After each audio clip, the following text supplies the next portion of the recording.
La flamme olympique en route pour Lake Placid, les Jeux de Moscou de plus en plus compromis. L'Europe peut-elle sauver la détente? L'opinion de Willy Brandt pour Antenne 2. Nouvelle tension entre la Tunisie et la Libye après les incidents de Gafsa.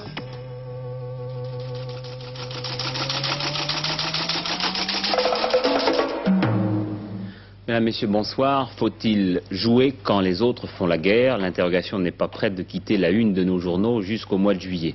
Les images que vous allez maintenant voir ont quelque chose de désuet, même d'un peu ridicule dans leur cérémonial passéiste et empesé. Elles ont été pourtant tournées à midi à Olympie, dans le berceau même des Jeux Olympiques. C'est là qu'a été allumée la flamme olympique qui brûlera à Lake Placid, où se dérouleront le mois prochain les Jeux d'hiver. Le flambeau partira par avion et sera acheminé par la route par des athlètes jusqu'à Lake Placid. Lake Placid, où Jimmy Carter n'assistera pas à la cérémonie d'inauguration. En revanche, le président américain soutiendra la proposition du Premier ministre grec Constantin Karamanlis, qui souhaite que les Jeux Olympiques se déroulent de manière permanente dans son pays. Par ailleurs, toujours aux États-Unis, monte de plus en plus l'idée de l'organisation de Jeux parallèles qui concurrenceraient ceux de Moscou. Le reportage de Jacques Segui et Jean-Louis Saporito. Moins 7 degrés en ce moment à New York pour les acharnés du jogging. Mais quand on leur parle des Jeux Olympiques... Il faut que les Américains, comment dit-on, boycottent les Jeux. Il faut aussi tenir compte de l'expérience de 1936, va ajouter mon interlocuteur. Et il ne faut pas que les Jeux soient utilisés, récupérés, comme l'avait fait Hitler.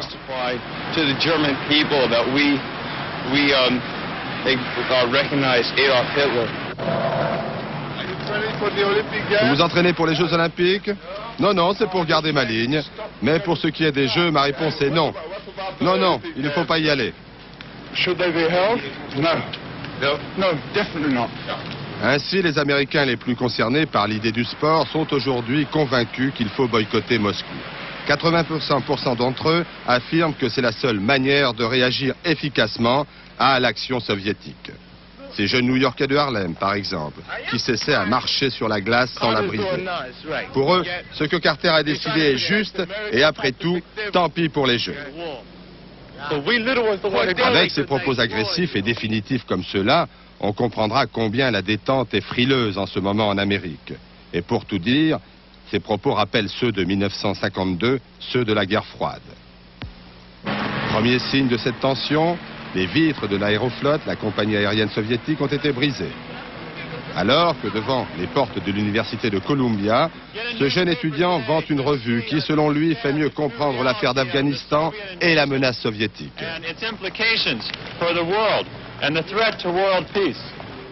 Il n'y a plus de réserve toutefois dans les milieux intellectuels et étudiants. La grande préoccupation de ces derniers étant le draft, c'est-à-dire une possible remise à l'ordre du jour de la conscription du service militaire obligatoire pour tous.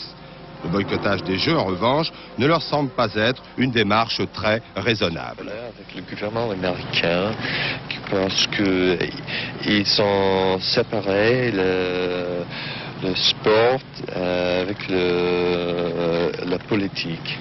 Mais, à quelques jours de l'ouverture des Jeux d'hiver de Lake Placid, l'idée de Jeux d'été, organisée par les Américains, a troublé les esprits.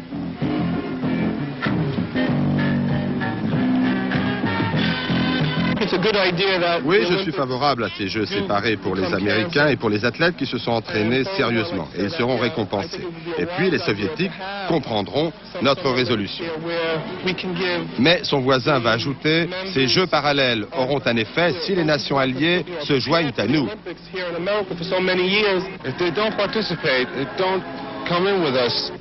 Bref. Hormis l'idée qu'il ne faut pas aller à Moscou, la plupart des Américains se sont encore très peu interrogés sur les conséquences d'une pareille scission. À ses conséquences sur le plan sportif et surtout politique.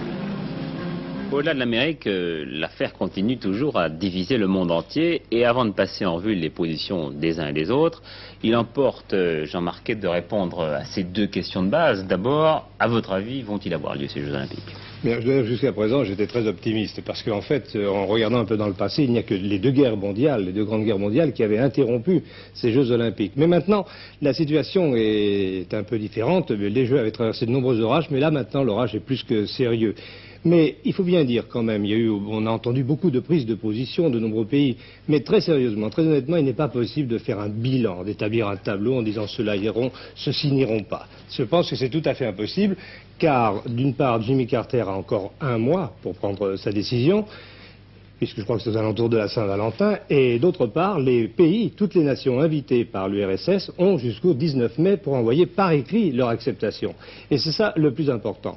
Alors la France, maintenant, supposez qu'ils aient lieu, à votre sentiment, est-ce que la France y va ou n'y va pas? Alors la France, jusqu'à présent, la position était assez claire. Monsieur Collard, président du comité olympique français, avait dit, s'était prononcé verbalement pour la participation aux Jeux de Moscou. C'était une prise de position assez habile, puisque dans le cas d'une non-participation française, le CNOF pouvait toujours dire qu'il était prêt à respecter son engagement, mais qu'en fait les empêchements venaient d'ailleurs du gouvernement sous une forme ou sous une autre. Une prise de position également qu'il n'engageait pas trop, dans la mesure où lui aussi avait jusqu'au 19 mai pour répondre par écrit. Mais aujourd'hui, c'est plus embêtant, c'est beaucoup plus ennuyeux en ce qui concerne ces Jeux de Moscou, puisque les prises de position de Mme Veil, par exemple, de certains hommes politiques au sein de leur parti, de nombreuses personnalités et une certaine prudence, ou même, on peut dire maintenant, ambiguïté nouvelle de la part de M. Soisson, le ministre, et même de M. Collard, aujourd'hui, qui a dit la France participe pour le moment, c'est une précision tout à fait nouvelle et très intéressante. Alors tout cela laisse penser que la France pourrait désormais être solidaire d'une position occidentale. Et puis autre crainte enfin pour ces Jeux Olympiques, M. Collard m'a dit aujourd'hui qu'il estimait que les Jeux dans leur forme actuelle étaient morts, c'est son mot. Et il propose un lieu fixe, extraterritorial, ce qui est tout à fait un autre problème. Ça rejoint un peu la proposition de M. Karamanlis, mais il n'est pas du tout certain que M. Karamanlis accepte d'amputer une partie de son territoire, comme le souhaiterait M. Collard. Bien sûr, rappelons que M. Collard est président du Comité olympique français. Alors qu'en pensent précisément les sportifs français? Eh bien, jusqu'alors, tous nous ont répondu qu'ils voulaient aller à Moscou et qu'ils ne souhaitaient penser qu'à l'aspect sportif des choses, mais on pouvait se dire qu'ils étaient peut-être gênés par les liens qu'ils ont vis-à-vis du Comité olympique et même du gouvernement qui leur accorde des bourses. C'est la raison pour laquelle nous avons interrogé un ancien champion du monde, mais pas champion olympique, le patineur Alain Calmat. Les politiciens et les dirigeants de pays manquent beaucoup d'imagination parce qu'ils ne trouvent à des agressions politiques et militaires qu'une réplique qui est pauvre en comparaison de la gravité de ce qui est fait sur le plan politique et militaire. Et je trouve que c'est vraiment un manque total d'imagination et surtout, en plus, très grave parce qu'on s'attaque à un groupe de personnes, un groupe international de personnes qui font tout justement pour le rapprochement des peuples et des individus. Et on ne trouve que cette solution pour répliquer à un problème beaucoup plus grave. Alors, non seulement c'est pas très efficace sur le plan politique, et deuxièmement, ça ne fait que pénaliser à la fois les sportifs, tout le monde sportif, qu'il soit du pays organisateur ou qu'il soit des pays qui sont invités. Donc je réponds non au boycott pour des raisons purement sportives, ce qui ne veut absolument pas dire que je suis pour l'invasion des soviétiques en Afghanistan, puisque je suis contre. Alors, selon vous, ces Jeux auront lieu à Moscou ou pas? Je crois que de toute façon, nous avons là affaire à une bataille de titans et que personne ne cédera. Alors qu'est-ce qui va se passer? Vraisemblablement, un certain nombre de pays accepteront d'aller aux Jeux Olympiques.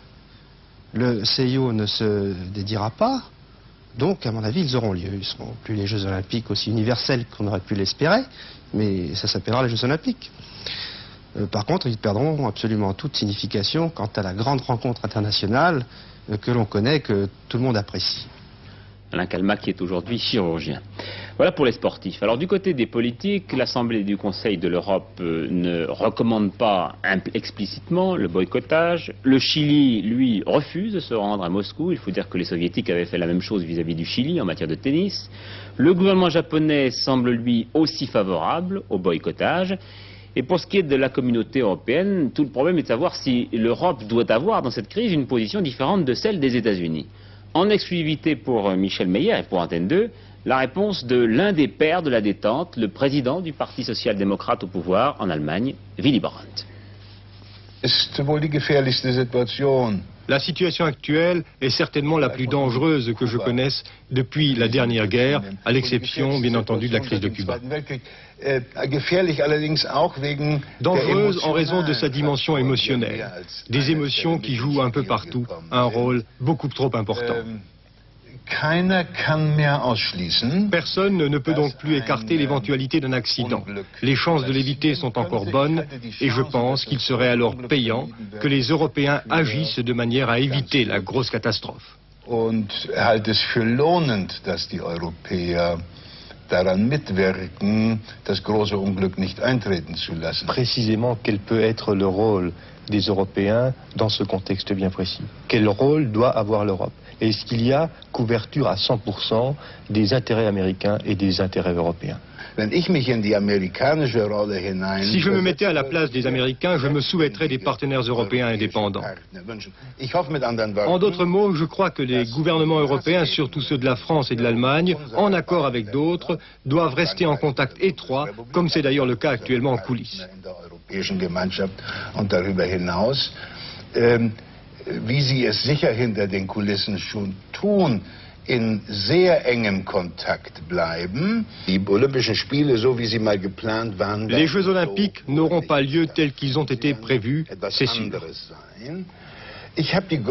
Moi, j'ai le grand souci que l'attention se concentre principalement sur cet événement non politique et qu'il y ait diversion par rapport aux vrais problèmes qui, eux, sont très sérieux. Von dem wirklichen Ernst der politischen und sicherheitspolitischen Fragen, so dass ich fürchte, je crains dès lors que de tout ce que l'on dira sur les Jeux Olympiques, il en résultera non seulement une victoire de la politique sur le sport, mais plus grave, une victoire de l'impuissance sur la politique. Sogar noch zu, wenn es das gibt, zu einem Sieg der Impotenz über die Politik. En France maintenant, Arthur Notebaert, le député maire socialiste de l'Homme dans le Nord, est favorable au boycottage, tout comme les radicaux de Didier Bariani. En revanche, son collègue Claude Estier n'a pas du tout apprécié la prise de position de Mme Veil. Elle ajoute, dit-il, à la confusion du fonctionnement du Parlement européen. Un autre député communiste, celui-là, Maurice Martin, qui faisait partie de la délégation de l'Assemblée européenne aux États-Unis, est rentré hier soir à Paris pour bien montrer sa désapprobation. Avec Patricia Charnelet maintenant, un premier bilan de ce voyage de Simone Veil. Avec ce voyage de Washington, Simone Veil a donné un nouveau style à sa fonction de président du Parlement européen. L'entretien avec Jimmy Carter a porté sur son rôle et sur les pouvoirs de cette nouvelle assemblée. Avec M. Brzezinski, elle a parlé de politique internationale et de la situation du Pakistan. Puis, à la conférence de presse, elle a répondu à des questions sur la déstabilisation du monde, apparaissant de plus en plus comme un interlocuteur de politique étrangère. Si elle a précisé qu'elle parlait en son nom personnel, sa déclaration sur Israël a été très remarquée. On lui a posé cette question: que peuvent faire les neufs pour garantir l'existence d'Israël? Yesterday and today, and Mr. Milligan, je pense que militairement, l'Europe devrait s'engager. Elle nous a précisé, aussitôt après la conférence, le sens de cette prise de position. S'il y avait quoi que ce soit, quelque chose naturellement, pas un incident de frontière, pas du tout les incidents que malheureusement nous connaissons depuis ces dernières années, mais si vraiment l'État d'Israël était mis en cause, eh bien l'Europe est là, elle vous soutient. Je crois d'ailleurs que ça ne fait de doute pour personne, que personne ne met en cause qu'il faut absolument garantir. Il y a un engagement international à ce que l'État d'Israël existe. Eh bien à ce moment-là, nous ferons tout pour défendre votre existence. Et l'Europe vous soutient de quelle façon? Militairement? Oui, je crois, militairement, effectivement.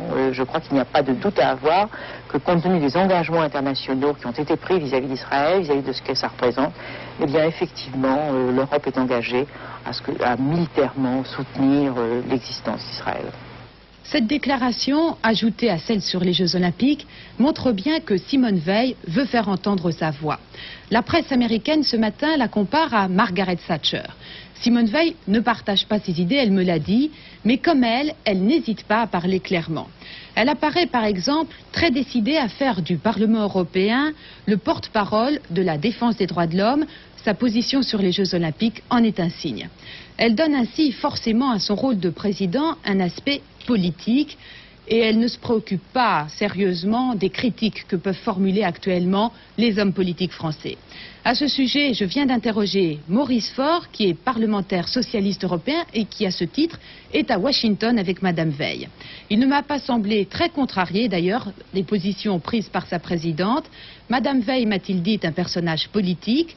Quand elle parle à titre personnel, elle n'engage pas l'Assemblée européenne, mais sa présence à Washington, il est vrai, à titre officiel, crée une ambiguïté dont je comprends qu'elle provoque des réactions en France. Et Maurice Faure est radical de gauche. 2 manifestations aujourd'hui à Paris pour protester contre les violations des droits de l'homme en URSS. Devant l'ambassade soviétique à Paris, Marek Alter et plusieurs manifestants ont rebaptisé une rue du nom de rue Sakharov. Et en l'église Saint-Méry, près du centre Georges Pompidou, une soirée de prière destinée aux chrétiens du RSS. Monseigneur Pézeril, l'évêque auxiliaire de Paris, était là, ainsi que de nombreuses personnalités catholiques, protestantes et orthodoxes. Sur place, en Afghanistan, on dit de plus en plus que la position du numéro 1, Babrak Karmal, est menacée. On parle même d'un prochain remplacement. Islam toujours, Tunis passe à l'attaque après les incidents de Gafsa, incidents qui ne sont d'ailleurs toujours pas terminés. Le gouvernement met en effet en cause implicitement la Libye. Ces armes sont celles qui ont été saisies sur les membres du commando qui a investi la ville de Gafsa.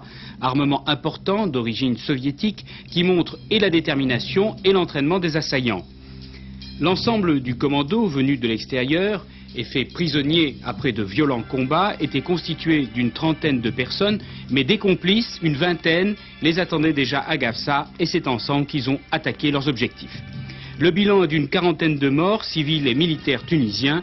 Selon les autorités tunisiennes, les assaillants devaient créer une situation insurrectionnelle et prendre le pouvoir. Avait pour but de s'installer dans les casernes, d'investir les postes de police et la garde nationale et d'empêcher les forces armées tunisiennes d'entrer à Gafsa, parce qu'il faut vous dire tout de suite qu'à Gafsa, il n'y avait pas une grande partie de l'armée. L'armée n'était pas à Gafsa, il y avait tout juste quelques recrues, quelques jeunes recrues, qui ne font pas partie de l'armée tunisienne dans sa composition habituelle. Et l'objectif était d'empêcher l'accès de Gafsa aux forces de l'ordre et de pouvoir, à ce moment-là, proclamer tout simplement, mais voyez-vous, oui, cette ambition, un gouvernement populaire, etc. Enfin, vous connaissez tout le cortège d'appellations. À ce moment-là, rien n'empêchait d'appeler au secours ou d'appeler à l'aide de l'extérieur. Ce secours ou cette aide semble avoir été promis. À votre avis, pourquoi, monsieur l'ambassadeur, le colonel Kadhafi s'intéresse-t-il d'aussi près à la Tunisie? Je ne sais pas, posez-lui la question, je ne vous le dis pas d'une manière méchante, mais est-ce que je peux percevoir le fond de sa pensée? Je crois que c'est assez difficile. Il y a actuellement, dans le golfe de Gabès, un certain nombre de bâtiments militaires français. Il y a, je crois, des accords qui lient votre pays à la France. Qu'est-ce que vous attendez de la France, en l'occurrence? Vous savez que le président Valéry Giscard d'Estaing, lorsqu'il nous a fait l'honneur de visiter la Tunisie et où il a exprimé une chaleureuse amitié pour la Tunisie, pour son peuple, pour son président, a prononcé un discours qui est demeuré pour nous absolument inoubliable devant l'Assemblée nationale tunisienne. Et ce discours disait bien que la sécurité de la Tunisie et la souveraineté de la Tunisie concernait la France. Tirez-en les conclusions. Oui, le ministère français de la Défense dément en disant que les navires en question ne sont pas dans le golfe de Gabès, qu'ils sont en mission d'entraînement, mais certains d'avancer quand même que l'aide de Paris peut aller encore beaucoup plus loin.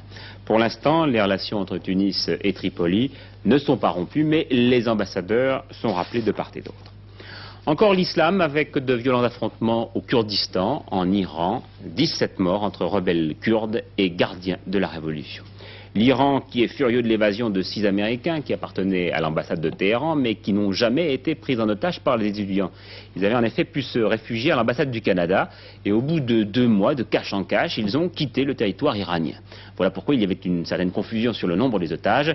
Ils sont donc aujourd'hui désormais 43. Attention aux représailles, a dit le ministre des Affaires étrangères Sadegh Ghozadeh. Sur un plan plus léger, je vous disais hier que l'ayatollah ne serait pas promené dans les rues de Nice pendant le carnaval. Le maire de la ville a pris cela avec humour et a remplacé l'effigie de l'imam par sa propre caricature. Ce portrait géant en cracheur de feu de l'ayatollah Khomeini, entouré de barriques de pétrole, était devenu une affaire d'État. Le maire de la ville craignait pour sa propre sécurité.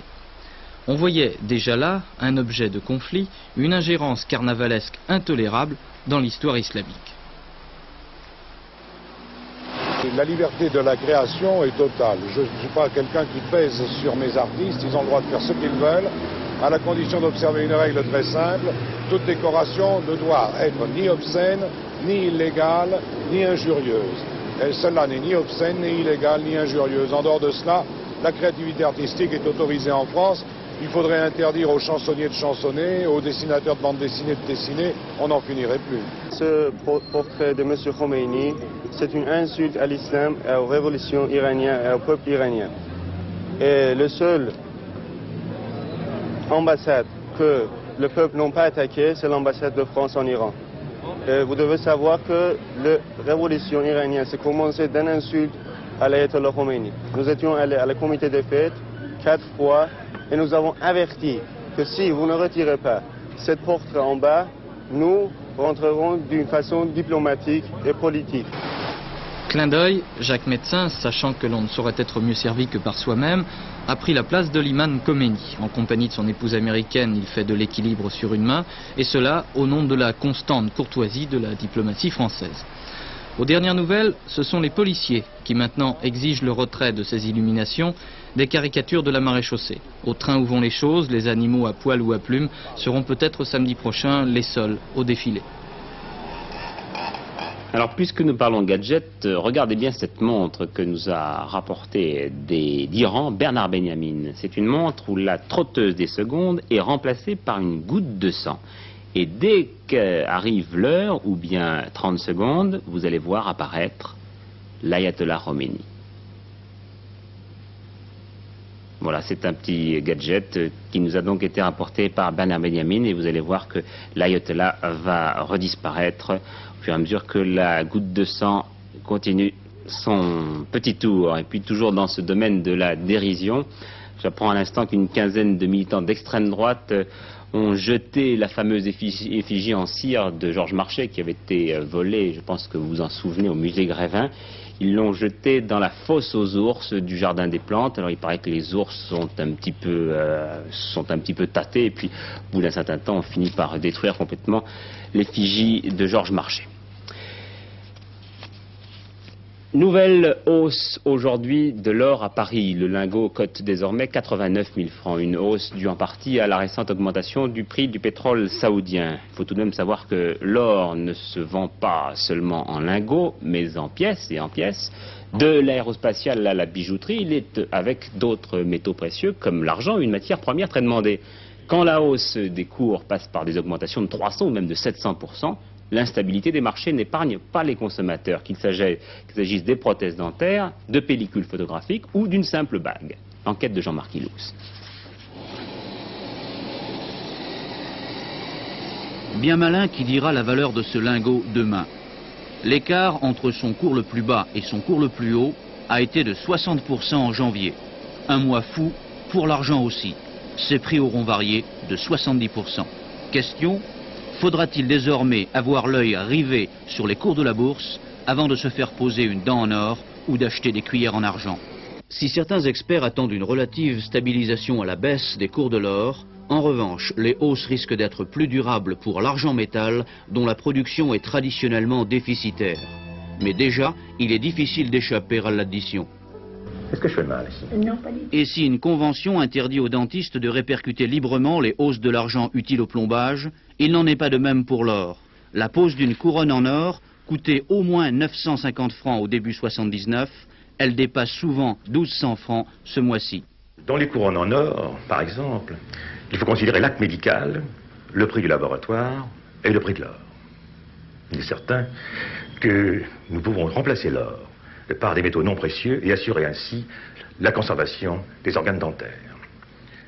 En ce qui concerne l'argent, qui augmente lui aussi, ne l'oublions pas, et qui rentre pour une grande part dans les obturations dites plombage, nous n'avons pas le droit d'augmenter.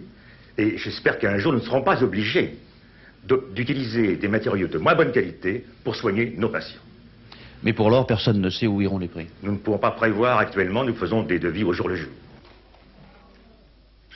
Pour fabriquer ces bromures d'argent, l'industrie photographique absorbe 35% de la production mondiale d'un métal en hausse de 700% en un an. Une hausse sans conséquence peut-être sur le prix des diapositives, l'argent est récupéré en laboratoire, mais qui atteindra au moins 50% dès la fin janvier pour les papiers tirages noir et blanc. Elles seront beaucoup plus sensibles en 1980 qu'en 1979, notamment pour les tirages papier noir et blanc et les films. Et on arrivera à ce paradoxe, c'est que l'épreuve noir et blanc risquera d'être plus chère que l'épreuve couleur. Chez les bijoutiers, il n'est pas toujours aisé de coller au cours du jour. Pour se protéger des fluctuations artificielles, les fabricants s'efforcent d'acheter chaque jour l'équivalent de la quantité d'or qu'ils écoulent. Les détaillants aussi sont contraints de calculer au plus juste. La baisse d'activité est sensible. On ne leur achète pas facilement à la mi-janvier et pour la somme de 500 francs, l'alliance de 18 carats choisie fin décembre. Elle ne coûtait alors que 360 francs. Le Conseil des ministres de ce matin s'est préoccupé du problème de l'or. Il a en effet rappelé qu'avec des réserves évaluées à près de 3200 tonnes, la France se situe au 3e rang dans le monde, juste derrière l'Allemagne de l'Ouest et les États-Unis, Philippe Sassier. Oui, c'est un beau score, la dot de Marianne est importante. Il faut vous rappeler que la France, comme beaucoup d'autres pays, se constitue un bas de laine, c'est-à-dire des réserves dans lesquelles elle met de l'or et des devises. Ce bas de laine, au début de 1978, était de 106 milliards de francs, il atteint actuellement 217 milliards de francs, il a donc été multiplié par 2 en l'espace de 2 ans. Pourquoi?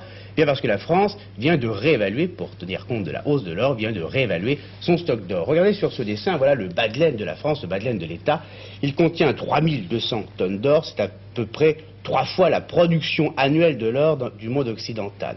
Après la réévaluation, sur la base du prix moyen de cet or constaté au cours des 3 derniers mois, on en est à 169 milliards de francs, et si on tenait compte du cours de lingot du jour, eh bien on dépasserait 256 milliards. Mais ça nous sert à quoi si c'est immobilisé? Alors, si ce n'est pas immobilisé, si vous le voulez, parce que cela sert à 2 choses. D'une part, cela nous sert de caution lorsque l'on fait des emprunts à l'étranger, de l'autre, cela nous sert de réserve lorsqu'on doit défendre le franc. Mais regardez, le bas de laine des particuliers, encore plus important. Il est encore plus important, 4600 tonnes d'or, cela représente dans les poches des Français, dans leur coffre-fort, sous leur matelas, sous leurs édredons, tout ce que vous voulez, une somme coquette de 368 milliards de francs. Oui, que l'or joue un grand rôle décidément en France. Toujours en Conseil des ministres, les adieux du porte-parole de l'Élysée, Pierre Hintz, qui sera remplacé le 1er février. Le nom de son successeur n'est pas encore officiellement connu. Enfin, le Conseil a augmenté le traitement des fonctionnaires civils et militaires de 0,8% à compter du 1er janvier, donc rétroactivement. Et une aide exceptionnelle a été accordée à l'île de la Réunion, ravagée par le cyclone Hyacinthe. Une accusation de Christian Bonnet aujourd'hui sur France Inter. Les récents événements de Corse ont été attisés de l'extérieur par une puissance étrangère, dit-il. Écoutons le ministre de l'Intérieur.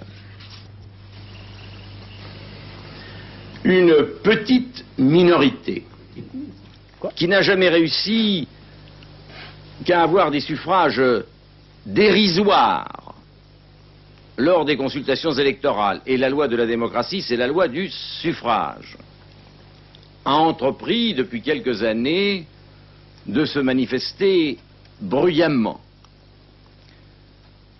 Ces manifestations bruyantes ne sont pas gratuites, elles ne sont sans doute pas non plus exemptes de téléguidage extérieur. D'où vient-il? De téléguidage extérieur. Arabe, par exemple. On peut en savoir davantage, monsieur le ministre. De téléguidage extérieur. Je me bornerai à l'affirmation, et vous savez que quand j'affirme quelque chose, c'est que j'en ai la conviction intime. Mais si vous ne pouvez pas nous dire quel est ce téléguidage, vous savez qui il est? Oui. Alors certains parlent déjà sans plus de preuves de la Libye encore, mais je crois qu'il y a quand même d'autres raisons au malaise corse. Détente dans le conflit qui oppose les médecins et les administrateurs des caisses d'assurance maladie. Réunis pour la 3e fois depuis le début de l'année, les deux parties se sont mises d'accord ce matin pour élaborer en commun un système de maîtrise concerté des dépenses de santé. Si cela va mieux chez les médecins, les dentistes, eux, ne sont pas contents. Certains cabinets dentaires seront fermés jeudi. Certains dentistes entendent ainsi protester contre les atteintes portées au pouvoir d'achat des retraités de la profession. Citroën va fermer ses usines les 7 et 8 février. La direction explique sa décision, comparable dans une certaine mesure à celle de Talbot, par un ralentissement des ventes, plus particulièrement sur les modèles de haut de gamme, mais aussi par une diminution sensible de l'absentéisme. Les 30 000 ouvriers touchés par cette fermeture seront payés à 96%, voire dans certains cas 100%. Mais la CSL, qui est le syndicat majoritaire chez Citroën, proteste vivement et demande les 100% pour tout le monde. Le pape ira au Brésil, la date n'est pas encore fixée, mais on peut penser que Jean-Paul II se rendra dans le plus grand pays catholique du monde au moment où l'église brésilienne tiendra son congrès eucharistique, c'est-à-dire le 13 juillet. On ne peut pas dire qu'on se bouscule pour signer le traité qui régit les activités des États sur la Lune et les autres corps célestes. Ce traité, approuvé il y a 2 ans par l'ONU, a été signé aujourd'hui par la France, qui est, après le Chili, le 2e signataire. C'est un accord qui interdit l'établissement de bases militaires au-dessus de nos têtes, c'est-à-dire dans l'espace. France-Chili toujours, la marine chilienne a signé aujourd'hui un accord pour la construction sous licence française de navires de transport rapide. Puis restons sur l'eau, mais dans un tout autre domaine, en sport, une nouvelle transat est née aujourd'hui. Elle partira de La Rochelle pour rejoindre la Nouvelle-Orléans. En mai 82, elle réunira des monocoques et des multicoques, tous avec équipage. En ski maintenant, Marie-Luce Waldemeyer est aujourd'hui championne de France de descente, un titre qu'elle a remporté à Champs-Rousse à la 2e place. Claudine Monet, suivie par Sophie Caprio. Caroline Attia n'avait pas pris le départ de cette épreuve, mais elle sera avec Perrine Pellen, Fabienne Serra et la nouvelle championne de France à Lake Placid pour les Jeux Olympiques d'hiver. Chez les hommes, vous savez peut-être déjà que la commission des sports n'a retenu que 2 descendeurs, Pugna et Muffat. Des chiffres maintenant, ceux du loto et les pronostics de Pierrette Bresse. D'abord les numéros que Pierrette a retenus pour le tiercé qui se disputera demain à Vincennes. Le 15, le 10, le 8, le 7, le 18 et le 17, ainsi que le 6 et le 9. Les résultats du loto maintenant, pour gagner, il fallait cocher les numéros suivants, le 19, le 28, le 29, le 38, le 42, le 46 et comme numéro complémentaire le 25. J'ai remis ça un petit peu dans l'ordre parce que c'est dans un gros désordre. Voilà, avant de refermer ce journal, la météo, eh bien aujourd'hui le temps était doux et clément sur la majeure partie du pays. Demain, le temps sera à peu près similaire. Le matin, le ciel sera très nuageux, il pleuvra en plaine et il neigera en montagne. L'après-midi, une amélioration progressive se produira à partir des régions de l'ouest. Des éclaircies apparaîtront en alternance avec des averses. En soirée, une zone de temps gris et pluvieux abordera la Bretagne. Au prochain rendez-vous avec l'information, tout d'abord ce soir 23h15, le dernier journal présenté par Pierre Alain. Demain à 12h45, vous retrouverez Patrick Lecoq qui parlera surtout rugby avec Jean-Pierre Rive, le capitaine du nouveau 15 de France, et le président de la Fédération française de rugby, Monsieur Ferras. Bonsoir à tous, à demain 20h.